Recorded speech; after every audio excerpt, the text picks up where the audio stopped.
আসসালামু আলাইকুম। গত বছর রমজান মাসে আমরা কেলা গাছের থোরের চপ খাইছিলাম, তো চিন্তা করছি আজকেও আমরা কেলা গাছের থোরের চপ বানাবো। এই যে থোর বাইরেই গেছে কলম মনুরা, থোর লইয়ে আমরা বাড়ির দিকে যাইতে আছি। কাকি থল লই যাইছি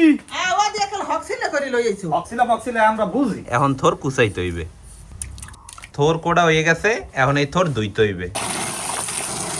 প্রথমে এই থোরের মধ্যে দিতে আছি মুসুরি ডাল বাড়া, পেঁয়াজ বাড়া, রসুন বাড়া, আদা বাড়া, জিরা বাড়া, হলদির গুঁড়ি, মরিচের গুঁড়ি, কুচাইন্না কাঁচা মরিচ, নুন, সব শেষে দিয়ে দিতে আছি চাউলের গুঁড়ি।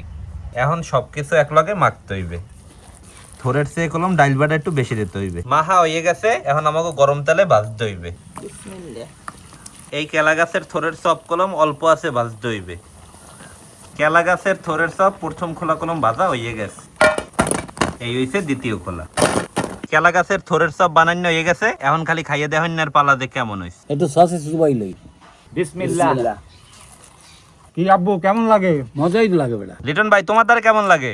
ভালোই লাগে ভাই। রল ভাইয়া আগে কখনো কেলা গাছের থোরের চপ খাইছো? না আমি কখনো খাইনি, এই প্রথম। আব্বু তো গত বছর খাইছিল নাকি? হ্যাঁ, লিটন ভাইও খাইছে। আমাকে দ্বারা গত বছরেরটা তো অনেক মজা লাগছিল। এটাও সবথেকে সেরা লাগে।